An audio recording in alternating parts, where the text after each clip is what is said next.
anything. And I'll cut up about a 5 by 5 inch section of those ribs and put them in the back pocket of an old pair of 100% cotton shorts. So that'll be 2 layers of cotton with the ribs inside the pocket going into just, like I said, homemade ballistic gelatin. Certainly not FBI grade, but at least representative of human tissue. The 2 types of ammunition we're going to be looking at today. First is the Winchester bonded 380 auto. These are the PDX1 95 grain jacketed hollow points. It is a bonded bullet. My understanding is they used to call these black talons. I don't know a lot about the 380s. I've only been carrying them for a year or so, but it looks like a pretty aggressive bullet. I hear good things about it, and we'll see how well it performs. The test weapon for the PDX1 will be the Ruger LCP. I really enjoyed carrying this light pistol. Real comfortable to shoot and super comfortable to carry. Pretty accurate too. The second type of ammunition we'll be examining is the Federal HST. It is a new premium law enforcement ammunition from Federal. This one is the 40 Smith & Wesson 165 grain cartridge. I hear a lot of good things about this. Its claim to fame apparently is a bullet weight retention. So we'll see how well it penetrates and if it actually retains most of its mass after going through some flesh and bone and fabric and ballistic gelatin. Test weapon for the 40 Smith & Wesson Federal HST is a completely stock Sig Sauer P229R. There's nothing aftermarket about this weapon at all either. Anyway, I'm going to go take these 2 shots. I'll put the shots on camera and then we'll talk about the results.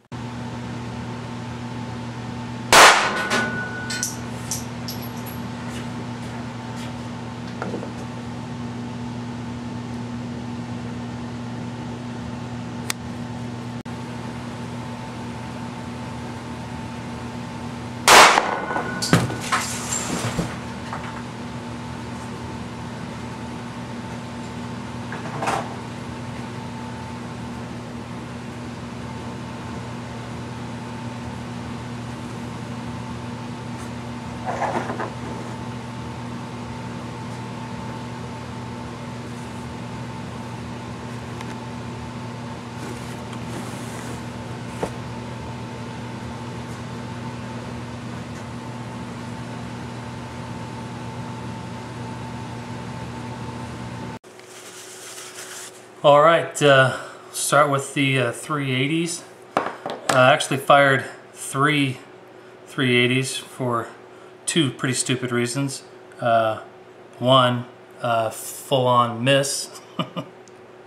Well, actually too low to get to be confident about how much of the meat I went through. So low, in fact, that it came out the bottom without really doing anything. So I fired the second shot, which is a great shot, almost straight through the bullseye, and forgot to turn the record button, the recorder on. Anyway, third shot was pretty much the same as the second one. Both of them came to about here. After measuring, I give the ribs plus the fabric about 1 inch, and then through ballistic gelatin. First shot went 7 inches. Second shot went 6 inches into the gelatin after going through 2-ply 100% cotton fabric and some pork ribs. Let's take a look at the ribs. There's a first shot that went so low I didn't feel good about it. Second 2 shots went straight through right about here. I'm sorry, that's kind of disgusting.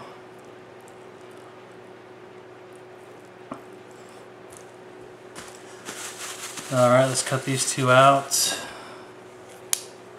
How do you want to do that?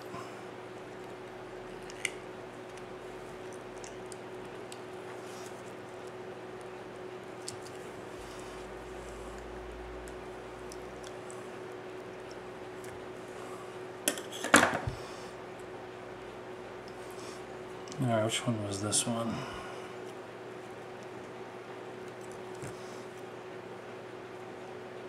Okay, this is the first shot. Clear out some of that. Pretty good expansion there. Not quite uniform, but still pretty good. It does have some, I know it's kind of hard to see in the camera, but there is some cotton still in it.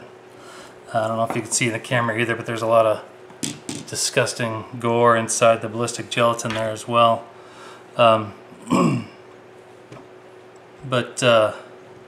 anyways, not too bad expansion. Let's take a look and see how much it weighs here. Turn the scale on. Alright.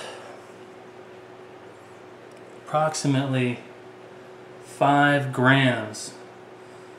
So if I do my math right, it lost about a gram in the shot. 95 grain bullet should weigh about 6.16 or 6.2 grams. Scale's not very accurate though, it's kind of hovering between. Yeah, it's just a little bit over 5 grams, so it's not too bad. Not too bad. Let's take a look at the second one. Also a lot of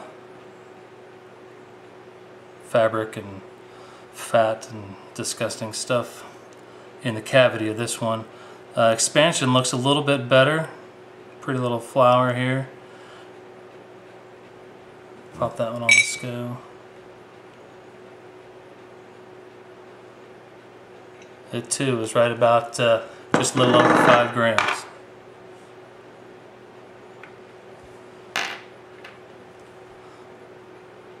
I'm not putting a lot of faith in that scale though, because I don't see where any of this, where anything's missing. Even the copper all appears to be there. So just take that scale weight for just general information, who knows. Alright, that's it for the 380.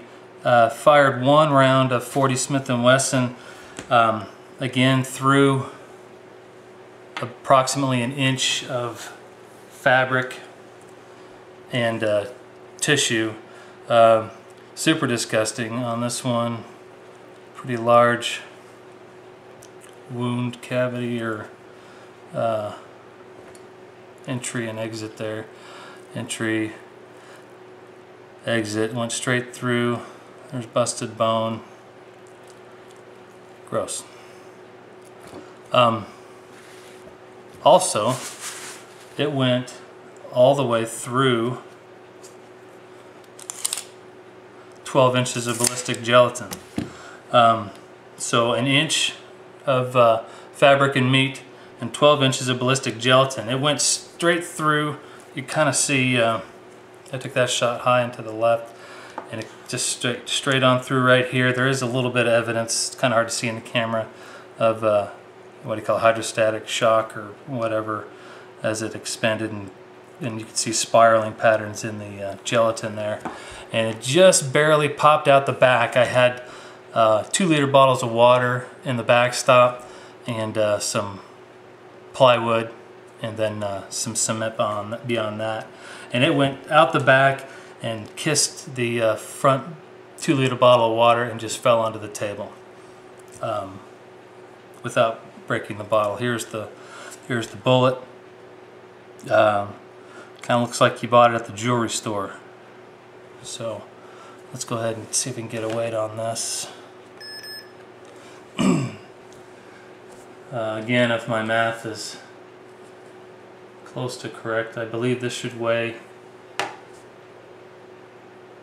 ah shoot, my scale just went Tango uniform, so forget the scale. I don't see any really nothing tissue-wise in the pocket. No fabric or anything. I also don't see anything, maybe just around the edges where it looks like it might have shed a little bit of lead, but a very, very nice expansion. So I can't remember what I said All right, 12 inches of gelatin plus, and then the ribs. I'd be pretty comfortable with that in just about any situation. And this HST again is a law enforcement ammunition, so they're shooting it through glass and sheet metal and stuff when they evaluate it. I don't know about these 380s. I know some of the 380 loads aren't evaluated in the same way. So I'm pretty comfortable with what I carry. In the wintertime I carry these 40 Smith & Wessons. In the summertime, if I don't have the clothing options, I'll go down to the 380 or a 9mm. But I like the results of both of these. 7 inches after going through ribs and cotton isn't too shabby for a 380. Somebody tells you a 380 is too light and incapable of a round, I'd be inclined to step up and argue that point. Like a lot of people say, it's better than a sharp stick, and I'm here to tell you, it appears to me that it's a lot better than a sharp stick. It's a bullet that's at least as effective a man stopper as some of the other rounds. Anyway, I do appreciate you watching my video. Please leave some comments and remarks. If you'd like to be harsh and trash it, that's all right too. I enjoy reading all of it. Have a nice day.